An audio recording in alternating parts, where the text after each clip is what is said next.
क्या आपको भी ऐसा लगता है कि आप चाहे जितना भी कमा लें, महीने के अंत में पैसा बस गायब हो जाता है?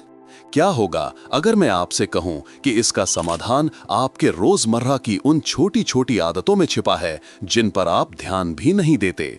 यही आदतें जो हानि रहित लगती हैं, स्वयं वॉरेन बफेट ने आपकी वित्तीय सफलता का सबसे बड़ा दुश्मन बताया है। आज प्रो बफेट HQ पर मैं उन 10 सबसे आम आदतों का पर्दाफाश करूंगा जो आपके फाइनेंस को बर्बाद कर रही हैं। उनमें से कुछ इतनी सरल हैं कि आप उनके प्रभाव की कल्पना भी नहीं कर सकते। लेकिन यहाँ एक राज है। मैं आपको दिखाऊंगा कि कैसे इन आदतों को ज्यादा बचत करने, बेहतर निवेश करने और आखिरकार अपने पैसे पर नियंत्रण पाने के व्यावहारिक कदमों में बदला जाए, ठीक जैसा कि बफेट सलाह देते हैं। क्या आप ये जानने के लिए तैयार हैं कि ये आदतें क्या हैं और उन्हें हमेशा के लिए कैसे खत्म किया जाए?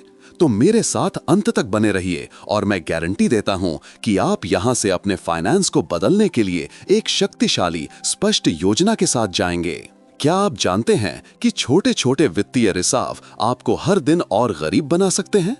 अचानक की गई खरीदारी, बैंकों के बेवजह के चार्ज और भूले हुए सब्सक्रिप्शन चुपचाप आपका पैसा बहा ले जाते हैं। ये भले ही मामूली लगें, लेकिन एक साल में ये खर्च हजारों या यहाँ तक कि लाखों रुपए तक पहुंच सकते हैं। वो पैसा जो आपकी वित्तीय आजादी का निर्माण कर सकता था। जरा सोचिए, अगर आप रोजाना बाहर की चाय, कॉफी या स्नैक्स पर सिर्फ 200 रुपए खर्च करते हैं, तो साल के अंत तक ये 70,000 रुपए से ज्यादा हो जाता है। अब सोचिए कि अगर ये रकम निवेश की गई होती या आपात स्थिति के लिए बचाई गई होती, तो आप इसका क्या करते? अपने बैंक स्टेटमेंट की समीक्षा करने और गैर जरूरी खर्चों में कटौती करने जैसे छोटे छोटे बदलाव पैसे के साथ आपके रिश्ते को बदल सकते हैं। मैंने अपनी बजट प्लानिंग स्प्रेडशीट का लिंक नीचे कमेंट्स में दिया है। इसने मुझे अपने कर्जों को नियंत्रित करने और साल में हजारों रुपए बचाने में मदद की। तो पिंड कमेंट में दिए गए लिंक पर जरूर क्लिक करें।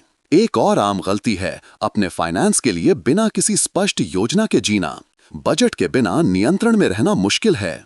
50-30-20 नियम को आजमाएं। आपकी 50% आय जरूरतों पर, 30% चाहतों पर और 20% बचत या निवेश पर जानी चाहिए। आप कितना कमाते हैं ये मायने नहीं रखता। असली बात लगातार बचत करने की आदत बनाना है। आप इंटरनेट और बीमा जैसी सेवाओं की फीस पर दोबारा बातचीत भी कर सकते हैं। ये बदलाव आपके जीवन की गुणवत्ता से समझौता किए बिना आपके सबसे महत्वपूर्ण लक्ष्यों के लिए पैसा मुक्त करते हैं। बचाया गया हर रुपया दौलत बनाने का एक अवसर है और इसका रहस्य भविष्य के लिए जो वास्तव में मायने रखता है उसे प्राथमिकता देने में निहित है। लेकिन यहाँ एक चेतावनी है, बचत करते समय भी एक और विनाशकारी आदत पैदा हो सकती है। बहुत से लोग मानते हैं कि बचत करना ही काफी है, लेकिन पैसे को बेकार पड़े रहने देना उसे लापरवाही से खर्च करने जितना ही हानिकारक हो सकता है। अगली आदत में हम बताएंगे कि सुरक्षा का ये झूठा एहसास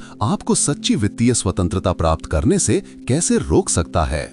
क्या आप जानते हैं कि पैसे को बेकार पड़े रहने देना अपनी दौलत को दलदल में खड़ी करने जैसा है? बहुत से लोग सोचते हैं कि बचत करना ही काफी है, लेकिन वे ये नहीं समझते कि महंगाई धीरे धीरे आपकी खरीद शक्ति को खा जाती है। निवेश न करने की आदत दौलत निर्माण के सबसे बड़े दुश्मनों में से एक है, जो समय को आपके खिलाफ काम करने पर मजबूर करती है। एक और गलती है निवेश का डर, जो कई लोगों को चक्रवृद्धि ब्याज के फायदे से वंचित रखता है। उदाहरण के लिए, अगर आप हर महीने सिर्फ 5,000 रुपए किसी ऐसे फंड में निवेश करते हैं जो सालाना 12% का रिटर्न देता है, तो 30 सालों में ये 1.7 करोड़ रुपए से ज्यादा हो सकता है। दूसरी ओर, इस आदत को टालने से आपको हजारों लाखों का नुकसान हो सकता है, जिसे आप कभी वापस नहीं पा सकेंगे। लेकिन सावधान रहें, बिना किसी रणनीति के निवेश की दुनिया में प्रवेश करना एक और हानिकारक आदत है। ज्यादा फीस और गलत चुने गए निवेश आपके मुनाफे को खत्म कर देते हैं, जो आपको फायदे से ज्यादा नुकसान के करीब लाते हैं। लागत को कम करने और लंबी अवधि में रिटर्न को अधिकतम करने के लिए कम लागत वाले इंडेक्स फंड या ETFs पर ध्यान दें। अगर आप चाहते हैं कि मैं सबसे अच्छे निवेशों के बारे में एक वीडियो बनाऊं, तो नीचे कमेंट में लिखें, मुझे निवेश पर एक वीडियो चाहिए। विविधीकरण की कमी भी एक घातक गलती है। अपने सारे पैसे को एक ही स्टॉक या बाजार में केंद्रित करना जोखिम भरा है और यह सालों की प्रगति को सेकंडों में नष्ट कर सकता है। अपने निवेश को रियल एस्टेट, स्टॉक, शेयर बाजार और फिक्स्ड इनकम जैसे एफडी या बॉन्ड्स जैसी विभिन्न श्रेणियों में फैलाना आपकी दौलत की रक्षा के लिए जरूरी है। और अगली आदत, कई लोग अच्छे निवेश के बावजूद एक और भी बुनियादी गलती के कारण पैसा खोते रहते हैं, अचानक की गई खरीदारी। अगली आदत में आप जानेंगे कि इस भावनात्मक जाल को कैसे नियंत्रित किया जाए और इसे अपने वित्तीय सपनों को बर्बाद करने से कैसे रोका जाए। क्या आपने कभी खुद को कोई ऐसी चीज खरीदते हुए पाया है जो उस पल में एक बहुत अच्छा आइडिया लगी हो? आवेग में खर्च करने की आदत सबसे बड़े वित्तीय खलनायकों में से एक है। ये न सिर्फ आपके बैंक खाते को खाली करती है, बल्कि एक भावनात्मक चक्र को भी मजबूत करती है। खरीदारी से क्षणिक राहत मिलती है, लेकिन जल्द ही पछतावा होता है और पैसा जा चुका होता है। ये छोटे छोटे खर्च तेजी से जुड़ते हैं। कल्पना कीजिए कि आप हर हफ्ते गैर जरूरी चीजों पर 1000 रुपए खर्च कर देते हैं। साल के अंत तक ये 52,000 रुपए होता है, जो किसी निवेश में बढ़ रहा होता। समस्या सिर्फ रकम की नहीं है, बल्कि ये है कि ये खर्च कितनी बार आपको आपके वित्तीय लक्ष्यों से भटकाते हैं। अक्सर माहौल भी इस आदत को बढ़ावा देता है। लुभावने प्रमोशन, भावनात्मक विज्ञापन और शॉपिंग ऐप की सूचनाएं विरोध करना मुश्किल बना देती हैं।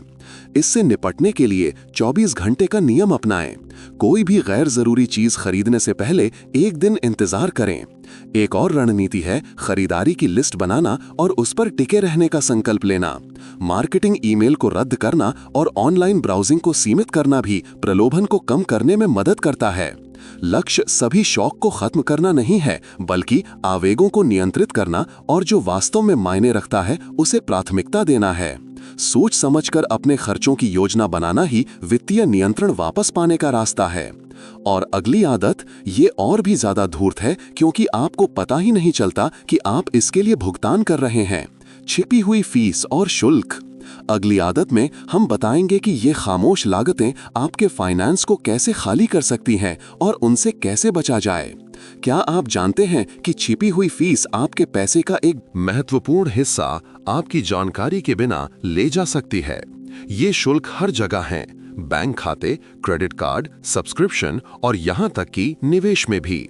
हालांकि वे व्यक्तिगत रूप से छोटे लग सकते हैं, लेकिन समय के साथ उनका संचयी प्रभाव आपके वित्त के लिए विनाशकारी होता है। उदाहरण के लिए, एक 100 रुपए मासिक अकाउंट मेंटेनेंस फीस सालाना 1200 रुपए बन जाती है।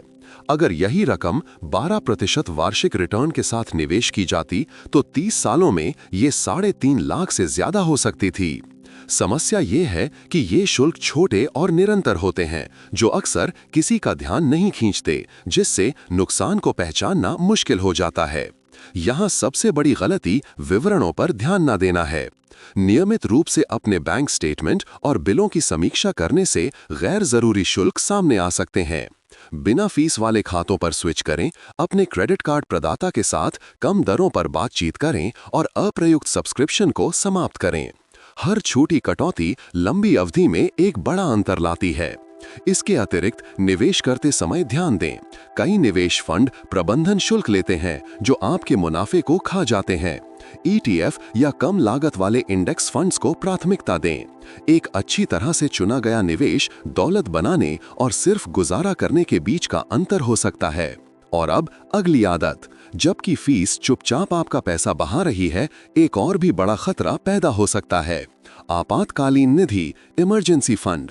अगली आदत में आप समझेंगे कि ये कमी आपके द्वारा बनाई गई हर चीज को खतरे में क्यों डाल सकती है। क्या आप जानते हैं कि भारत में लाखों परिवार एक छोटी सी मेडिकल इमरजेंसी या नौकरी छूट जाने जैसी अप्रत्याशित घटना के लिए बिना कर्ज लिए तैयार नहीं हैं? एक इमरजेंसी फंड की कमी एक विनाशकारी वित्तीय आदत है जो आपको कार की मरम्मत, चिकित्सा बिल या नौकरी छूटने जैसे अप्रत्याशित खर्चों के प्रति असुरक्षित बनाती है। इस सुरक्षा जाल के बिना उच्च ब्याज वाले कर्ज में फंसना या नियोजित निवेश से समझौता करना आसान हो जाता है। सबसे आम गलती इस फंड के महत्व को कम आंकना है, ये विश्वास करना कि कुछ न कुछ हो ही जाएगा।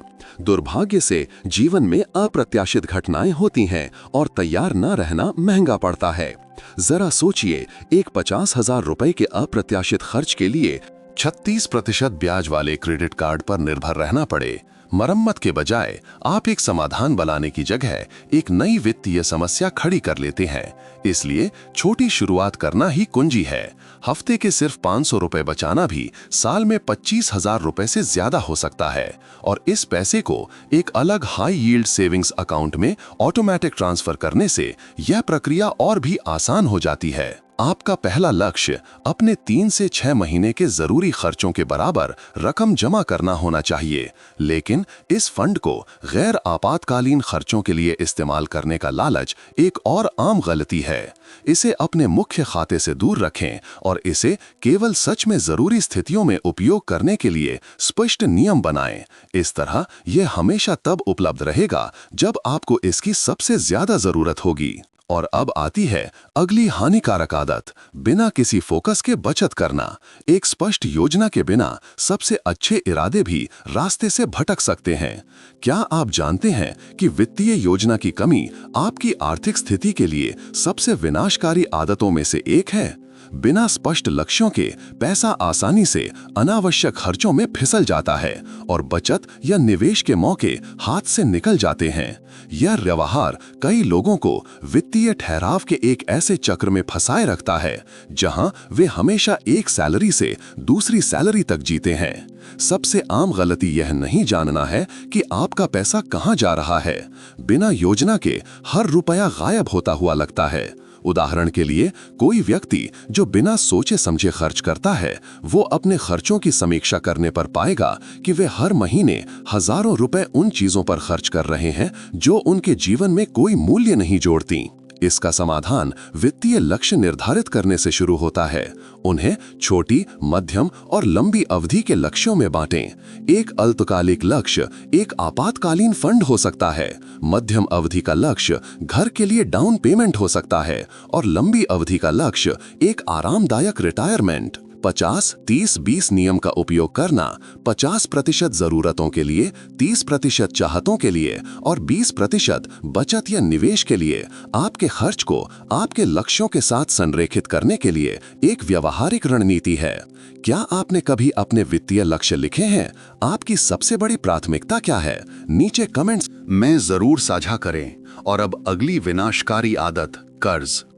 ठोस योजना के बावजूद भी ज्यादा ब्याज वाले कर्ज आपकी कमाई को खा सकते हैं और आपके लक्ष्यों में देरी कर सकते हैं। क्या आप जानते हैं कि भारत में लाखों लोग क्रेडिट कार्ड के कर्ज के चक्रव्यूह में फंसे हैं, जहां ऊंची ब्याज दरें उनकी आय का एक बड़ा हिस्सा खा जाती हैं। कर्ज से निपटने की योजना की कमी वित्तीय स्वतंत्रता प्राप्त करने में सबसे बड़ी बाधाओं में से एक है। समस्या अनियंत्रित क्रेडिट उपयोग से शुरू होती है, जो अक्सर रोजमर्रा के खर्चों को पूरा करने के लिए होती है। जो एक अस्थायी समाधान लगता है, वह जल्द ही एक बड़ा बोझ बन जाता है, क्योंकि चक्रवृद्धि ब्याज हर भुगतान को भारी बना देता है।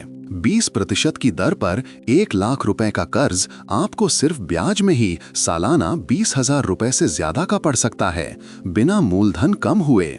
सबसे आम गलती यह है कि लोग सभी कर्जों को एक साथ चुकाने की कोशिश करते हैं, खासकर सबसे ज्यादा ब्याज वाले कर्जों को प्राथमिकता दिए बिना। एवलांच विधि, उच्च ब्याज वाले कर्जों को प्राथमिकता देना, या स्नोबॉल विधि।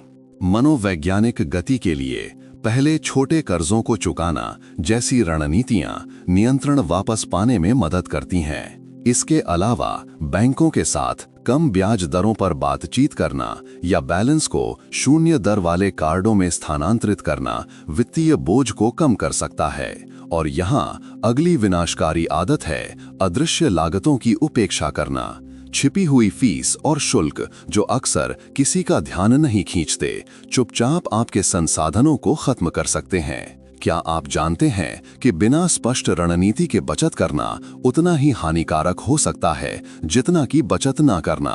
कई लोग एक उद्देश्य को परिभाषित किए बिना पैसा अलग रखने की गलती करते हैं, जो अक्सर आवेगी या अकुशल वित्तीय निर्णयों की ओर ले जाता है। दीर्घकालिक लक्ष्यों के बिना प्रेरणा खोना आसान है, और जो बचाया गया था उसे खर्च करना भी। समस्या ये है कि मैं और पैसा बचाना चाहता हूँ जैसे अस्पष्ट लक्ष्य बचत को उपलब्धियों में बदलने के लिए कोई दिशा प्रदान नहीं करते।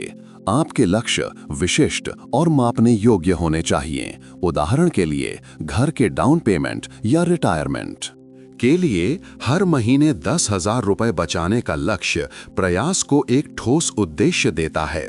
यह न केवल आपको केंद्रित रखता है बल्कि प्रगति को ट्रैक करने में भी मदद करता है। एक और आम गलती है बचत को ऐसे खातों में पड़े रहने देना जो ब्याज नहीं कमाते। मुद्रास्फीति समय के साथ पैसे के मूल्य को कम कर देती है, इसलिए अपनी बचत को काम पर लगाना आवश्यक है। High yield savings accounts, index funds या पीपीएफ जैसे विकल्प आपके पैसे को बढ़ाने और आपको अपने लक्ष्यों के करीब लाने में मदद करते हैं। और अब अगली विनाशकारी आदत, वित्तीय जोखिमों को अनदेखा करना। क्या आपने कभी सोचा है कि एक अप्रत्याशित घटना का आपके वित्त पर कितना विनाशकारी प्रभाव पड़ सकता है? कई लोग बीमा और जोखिम प्रबंधन के महत्व की उपेक्षा करते हैं, ये मानते हुए कि मेरे साथ ऐसी समस्याएं नहीं होंगी। ये आदत आपकी वित्तीय स्थिरता के लिए घातक हो सकती है, जो वर्षों की योजना को पलक झपकते ही नष्ट कर सकती है। एक अप्रत्याशित अस्पताल में भर्ती या घर की आपातकालीन मरम्मत आपकी बचत को जल्दी से खत्म कर सकती है। उदाहरण के लिए, पर्याप्त स्वास्थ्य बीमा के बिना चिकित्सा बिल लाखों में पहुंच सकते हैं, जो आपको असहनीय कर्ज में धकेल सकते हैं। सबसे आम गलती अपर्याप्त पॉलिसियों को चुनना या जोखिम को कम आंकना है। केवल अनिवार्य कार बीमा रखना या जीवन और गृह बीमा की अनदेखी करना अल्पावधि में बचत लग सकता है, लेकिन ये एक बहुत बड़ा जोखिम है। क्या आपके पास पर्याप्त बीमा कवर है? अपने अनुभव नीचे साझा करें। और अब अंतिम विनाशकारी आदत, आय के एक ही स्रोत पर निर्भर रहना। क्या आप जानते हैं कि आय के एकल स्रोत पर निर्भर रहना आपकी वित्तीय स्थिरता के लिए सबसे जोखिम भरी आदतों में से एक है? ये अभ्यास आपको आर्थिक संकट, बेरोजगारी और अन्य अप्रत्याशित घटनाओं के प्रति संवेदनशील बनाता है। आय विविधीकरण की कमी बिना सुरक्षा जाल के रस्सी पर चलने जैसा है। सबसे आम गलती ये मानना है कि एक स्थिर तनख्वाह ही काफी है, जबकि ये बुनियादी जरूरतों को पूरा करती है, ये आपात स्थिति में कोई गुंजाइश नहीं देती। दूसरी ओर, कई आय स्रोतों वाले लोगों के पास असफलताओं से निपटने और धन वृद्धि में तेजी लाने के लिए अधिक लचीलापन होता है। कल्पना कीजिए कि एक साइड जॉब से प्रति माह अतिरिक्त 20,000 रुपए कमा रहे हैं। उस राशि का उपयोग कर्ज चुकाने या निवेश करने के लिए किया जा सकता है। कई लोग मानते हैं कि नए आय स्रोत बनाना जटिल है, लेकिन विकल्प विविध हैं। आप फ्रीलांस काम, ऑनलाइन बिक्री या यहाँ तक कि शौक का मुद्रीकरण करके भी शुरू कर सकते हैं। इसके अतिरिक्त डिविडेंड देने वाले शेयरों, किराए की संपत्तियों या रीट्स में निवेश करना महत्वपूर्ण प्रारंभिक प्रयास के बिना निष्क्रिय आय उत्पन्न करने के तरीके हैं। एक और गलती अतिरिक्त कमाई को फिर से ना निवेश करना है। जब आप नए आय स्रोत बनाते हैं तो आदर्श तरीका यह है कि एक महत्वपूर्ण हिस्से को उन निवेशों की ओर निर्देशित किया जाए जो अवसरों का और विस्तार करते हैं। यह रणनीति हर रुपए के प्रभाव को बढ़ाती है और वित्तीय स्वतंत्रता की आपकी यात्रा को तेज करती है। अब जब आप उन आदतों को जानते हैं जो आपके वित्त को तोड़फोड़ करती हैं, तो ये पैसे के साथ अपने रिश्ते को बदलने के लिए एक योजना मजबूत करने का समय है। प्रो बफेट HQ पर हमारा लक्ष्य आपको यही सिखाना है।